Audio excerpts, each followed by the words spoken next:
Bueno, ayer les comentábamos en este informativo como una noticia de último momento estas novedades que habían surgido en torno a la investigación de la causa que se denomina Marita Verón, de María de los Ángeles Marita Verón, esta jovencita de por entonces 21 años, allá por el 3 de abril del año 2002, que había salido a realizarse unos estudios médicos en el Instituto de Maternidad Nuestra Señora de las Mercedes y que desde ese momento hasta aquí nada más se supo respecto de su paradero.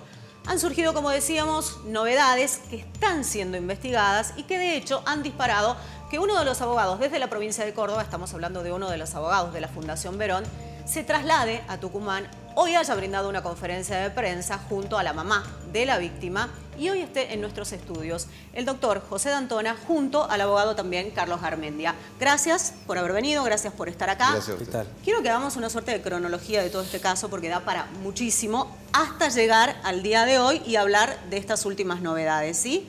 Lo decía, un 3 de abril del año 2002, María de los Ángeles Marita Verón, que en ese entonces tenía 23 años, concurre al Instituto de Maternidad Nuestra Señora de las Mercedes a realizarse unos estudios médicos. Así está, un centro médico, tenía 23 años, va a realizarse esos estudios, hasta ese lugar nunca llega porque se entiende que es secuestrada, ¿no?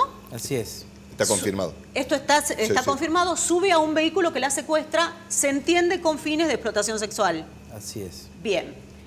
Un 8 de febrero del año 2012 comienza el juicio. ¿Qué pasa desde el 3 de abril del año 2002 hasta un 8 de febrero del año 2012? Que pasan casi 10 años. Bueno, tenemos los dos primeros años, todo el 2003 y todo el 2002 y todo el 2003 hasta fin del 2004, la intensa lucha de Susana, de Daniel, la búsqueda de Marita. Sí. Y así es como Susana descubre la existencia de la trata de personas como un problema en nuestro país, rescata un montón de chicas, hasta diciembre de 2004, cuando se cierra la investigación, se da por terminada la investigación.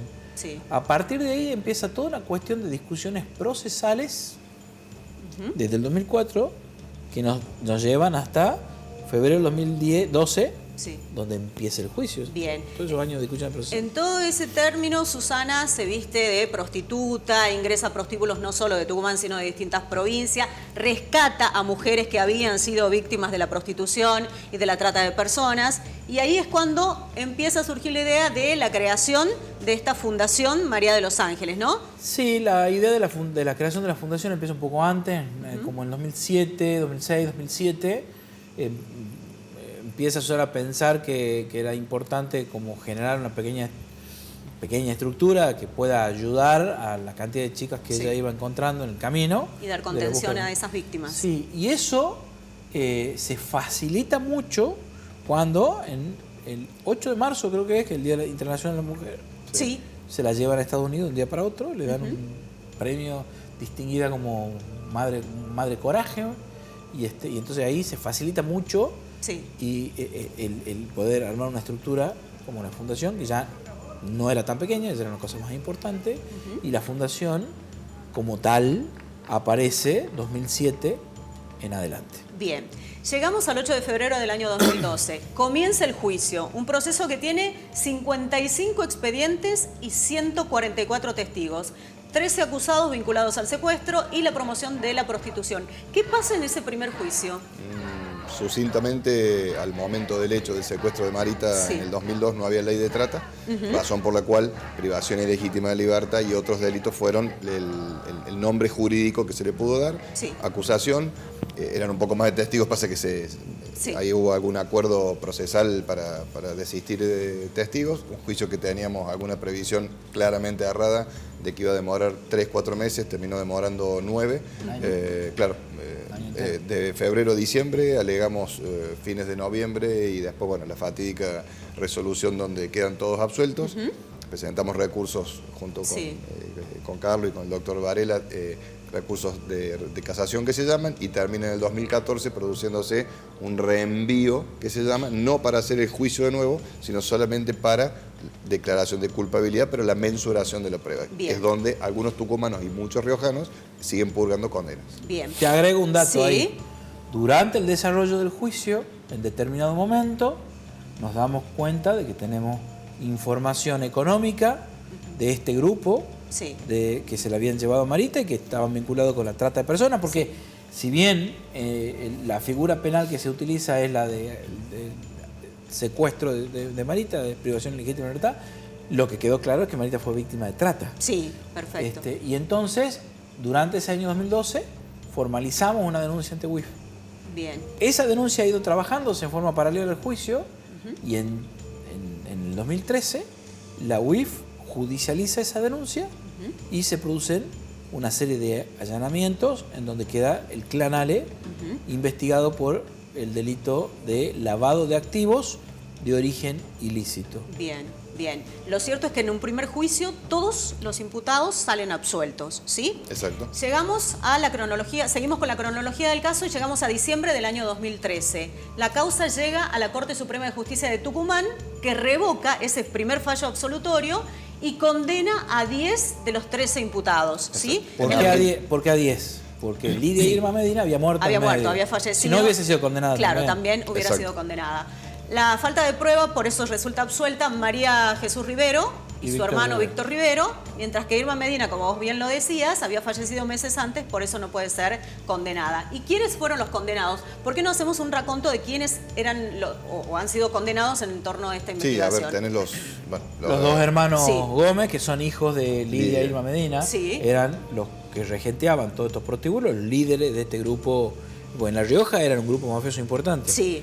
A la pena de 22 años fueron los que más tuvieron. Daniela Milgen, tucumana, relacionada también al clan de los Ales,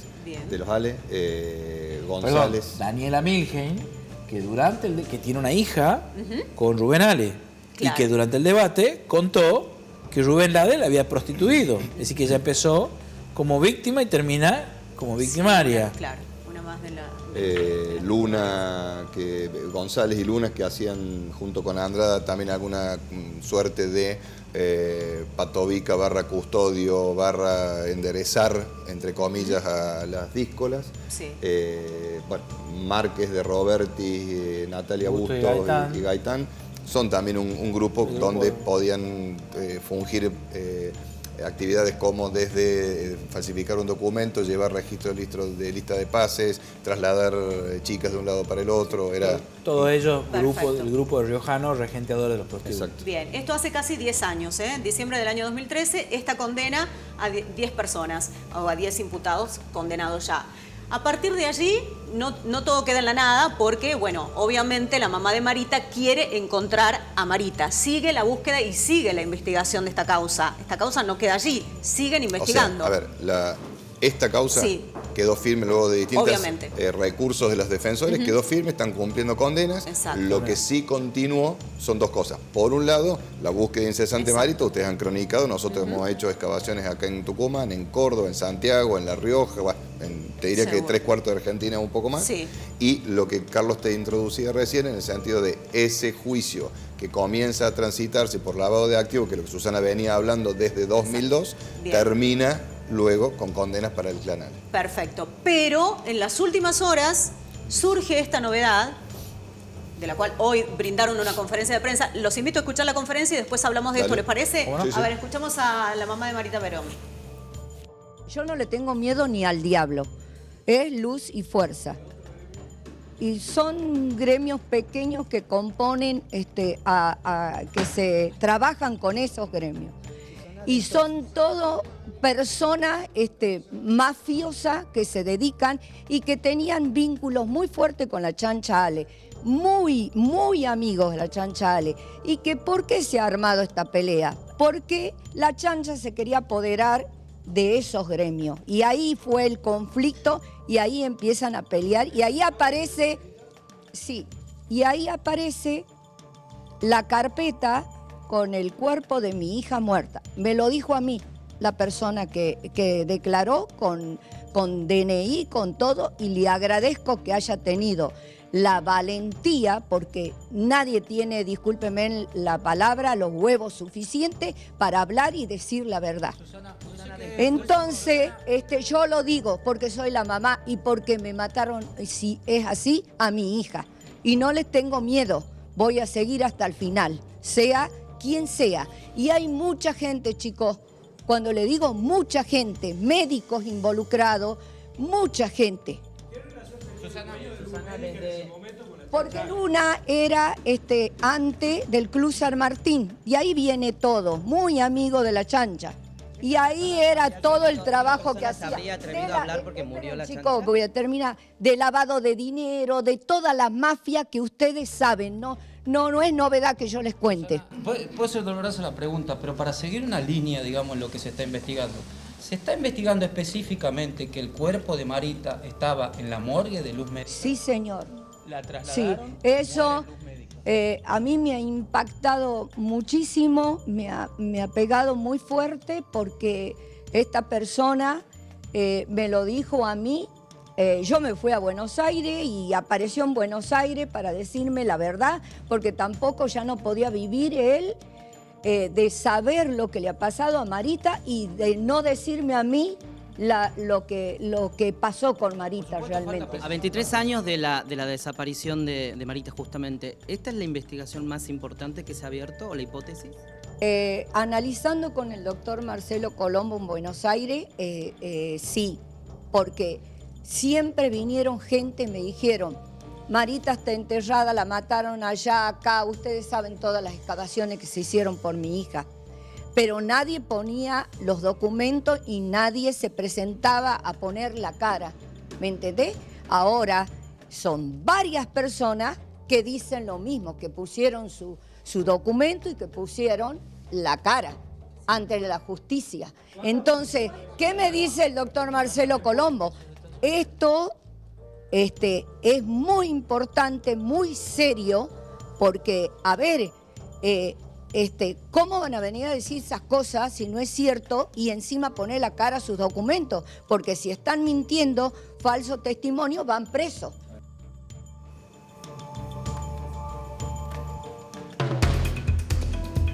Sí, bueno, es algo muy grave de lo que se está hablando y en caso de no ser cierto, es real lo que dice Susana, ¿no?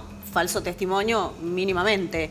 Ahora, bajamos un poco y pasamos en limpio esto de lo que estaba hablando Susana. ¿Cómo es concretamente? ¿Qué es fundamentalmente lo que pasó? Antes de eso, para que no haya un malentendido, Susana habla de falso testimonio y mentira, no respecto de la persona que fue a denunciar, sino respecto de personas que ella entiende que han declarado y que pueden haber mentido. Eso como para contextualizar a Susana, o sea, si no puede ¿usted cree que la persona que fue a denunciar habla de algo que es real? No, yo no es que lo crea. Yo lo que te digo es, concretamente, esto tiene 50 días. O sea, no es nada que nos hayamos enterado anoche. La denuncia la hizo la propia fundación porque se acercó en primer término una persona que lo distinto que tiene de otras veces que hemos ido a excavar y hemos ido por todo el país es que esta vez la persona dijo, yo no solamente necesito contar esto, sino que además no tengo ningún problema dónde hay que ir a la justicia, dónde me tengo que presentar, y además hay otros elementos de prueba que te imaginarás que no los vamos a ventilar por el secreto de sumario, pero también por estrategia nuestra, que a dónde nos llevan, a una disputa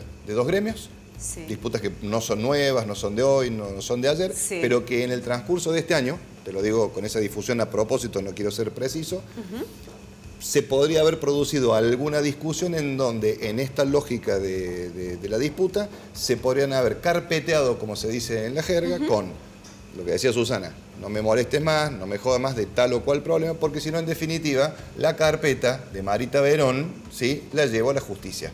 ¿Ok? Entonces, a partir de ahí, como hace 50 días que viene esto, se vienen haciendo un montón de medidas que no se han filtrado en esta provincia, en otras provincias, cuando digo muchas medidas, no solo allanamientos, distinto tipo de medidas, que a nosotros nos llevan hoy a la posibilidad de decir, asegurando que esa carpeta existe. Ahora bien, no es mera estrategia judicial, hay pruebas reales. Hay una carpeta que realmente existe. Y hay 3 fiscales federales y un juez federal trabajando hace 50 días. La carpeta existe, pero ustedes no la tienen, todavía no la vieron. Hasta el momento no. Hasta el momento. Pero que existe sí, porque vos tenés distintas formas de acreditar o no, no solamente los dichos de una persona, sino, no puedo avanzar en cuestiones técnicas, quizá la semana que viene sí, pero a lo que estoy me refiriendo es cuando vos en las próximas horas o días tengas que cronicar en este canal que hay personas imputadas, que se las llama indagatoria y que tienen que designar un abogado, te vas a dar cuenta de que efectivamente cuando vinimos acá al piso era porque la prueba era como te la estábamos diciendo, ¿la carpeta existe? Sí. ¿La tenemos o la tiene la Fiscalía? no, en este momento no. ¿Está en esa búsqueda? Por supuesto que sí, porque la carpeta, y ahí sí te uso el potencial, contendría fotos de Marita fallecida, que habría estado, ya Carlos va a explicar dónde, cómo y de qué manera, y alguna situación de su paradero. Ahora, a mí me llama poderosamente la atención el nivel de seguridad con el que ustedes hablan y el nivel de veracidad que están dando a esta noticia, información, testimonio o como le quieran llamar. Es porque detrás de todo esto tienen muchísima información, mucha más de la que nos están dando. No solo información, sino también pruebas reales, digo, más allá de la carpeta. Cuando se habló del 2002 al 2012, terminaron todos condenados. Cuando se habló de lavado, terminaron todos condenados. O sea, nosotros no tenemos por costumbre, hablamos mucho, pero no el vicio. Entonces, lo ahora que digo también es, habrá condenados, en este doctor. momento, y no lo puedo saber, nadie lo puede saber en este momento. Lo que te vuelvo a decir es, de lo que sí te estoy, y me hago cargo de lo que digo, y esto está grabado, de asegurarte es de que esa carpeta existe o existió. ¿Estamos de acuerdo? ¿Por qué? Por diversas pruebas que no voy a mencionar. Algunas conozco, otras no, y las que conozco no las voy a ventilar. ¿Pero esa carpeta con la foto de Marita muerta? Exactamente. ¿Sí? Sí. O sea que Marita estuvo en Luz Médica. No sabemos eso. Se está investigando. Lo que nosotros... ¿Sí? Se está investigando. No sabemos si eso es cierto 50 o no. días lleva. A ver, vamos a aclarar una cosa. Hubo una reunión en donde determinadas personas manifestaron tener esta carpeta. Esa reunión sí existió. Tenemos seguridad que esa reunión sí existió. De toda la prueba que se ha recolectado hasta ahora, nos permite a nosotros sostener que sí existe una carpeta. Bien. Con algo en esa que ha sido usada para estas cosas. O sea, hay una carpeta. El relato que tenemos es que el contenido de esa carpeta implicaría fotografía de Marita muerta, que habría pasado por el sindicato y por el sanatorio. ¿Cuál sería la conexión entre las internas gremiales de los sindicatos con este sanatorio? Entre las internas con el sanatorio... En donde estaría, digamos, a ver, donde habría... El sanatorio siempre fue del sindicato de Luz y Fuerza. Bien. ¿El titular del sindicato tendría algo que ver con la muerte de Marita Verón? No sabemos eso. No estamos hablando de la muerte. Lo que sí te podemos hacer, y aparte eso, por favor, hay que googlear nada más, quién era el secretario general. En aquel momento estamos hablando porque ya... Sí, claro. Esa persona. ¿Quién era el titular o quién estaba al frente del sanatorio? Esa persona. ¿Quién intentó ser presidente de un club que siempre estuvo bajo el ala de los ALE, primero en conjunto, luego lo dejaron a un lado? Esa misma persona. ¿Estamos diciendo que esa persona habría matado a Marita Verón? No. Pero tendría algún tipo de vinculación o relación. Podría, hablando siempre potencial, podría haber llegado a tener. Pero no estamos hablando de homicidio. Yo por eso te aclaré al principio. En este momento y hasta este momento, yo sé que 50 días suena mucho, pero para términos legales es nada, es absolutamente incipiente. Hasta este momento lo que se está investigando es la posibilidad de que se haya encubierto, es decir, que vos hayas tenido durante un montón de tiempo información que debiste haber dado a la justicia muchísimo más en un caso de esta envergadura. Pero igualmente estamos hablando de un delito, el encubrimiento también es un delito. No, y agravado porque el delito precedente, que es lo que te decía Carlos recién, que es de trata, porque Marita es víctima de trata, agrava la figura del encubrimiento. Además, sabiendo que había toda una investigación anterior que daba cuenta de el secuestro o la desaparición, en todo caso, de María de los Ángeles Marita Verón. Alguien que tiene información de Marita muerta y que en vez de aportársela a la justicia en su momento, la usa para extorsionar a otras personas. Eso es, en definitiva. Lo que tampoco podemos saber es el espacio temporal. Exactamente. ¿Cuándo habría ocurrido esto? No se sabe. No sabemos tampoco.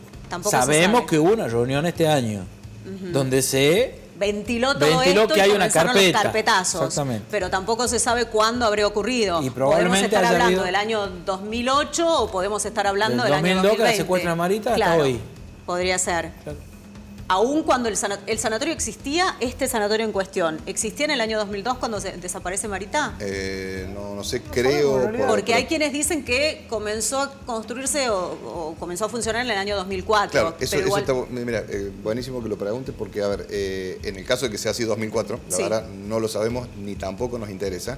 Acá es una cuestión muy sencilla. Vos tenés que averiguar y en el caso de abogados averiguar y leer expedientes. ¿Sí? Como eso anduvo girando, como te decía Carlos, recibe un montón de información que no era. Por eso la conferencia de hoy, Susana nos la ordena para que para tratar de clarificar información. Entonces, en esa lógica, supongamos que sea cierto que Luz Médica empezó a girar, a abrir sus puertas en el 2004. Sí. En un expediente judicial con sentencia firme desde el año 2013 o 14 creo que es, pero para el caso es lo mismo, está acreditado, no lo decimos nosotros, no lo dice Susana, que los últimos testigos presenciales de haberla visto Marita, que la describen cómo, de qué manera, con señas particulares en distintos lugares del cuerpo que si no realmente no la viste no podés saberlo, claro. ¿sí? Es de 2004. O sea que hasta el 2004 María de los Ángeles, Marita Verón, estaba viva. Absolutamente.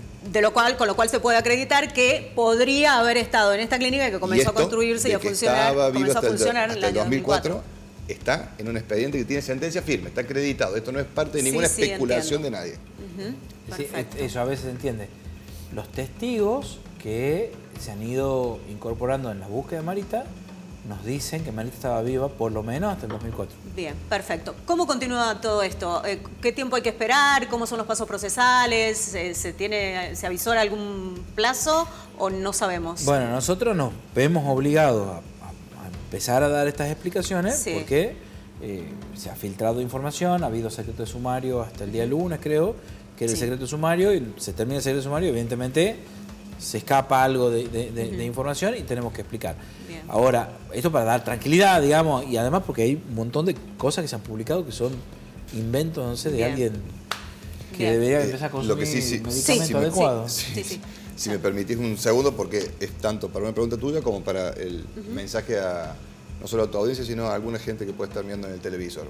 De la gente que se acercó, de la gente con la cual se origina esta denuncia judicial y que ratificaron, y que son bastantes, no estamos hablando de una persona, hay gente que está sufriendo, o casualidad, amenazas, cuestiones de agresiones físicas, cuestiones de daños materiales, cuestiones que nosotros no solamente que las conocemos, no solamente que las conoce la justicia federal, que es lo más importante, más que nosotros, sino que ya tienen carta en el asunto. Es decir, si se está queriendo generar miedo, no lo están pudiendo lograr, pero además el mensaje para la gente es, a partir del fallecimiento de Rubén La Chancha Ale, ¿sí? Se empezó a dar una suerte de clic en donde la gente está empezando a perder el miedo. Bien. Sepan que la Fundación tiene las puertas abiertas y que la justicia está a la altura de las consecuencias. Doctores, muchísimas gracias, muy amables. Gracias.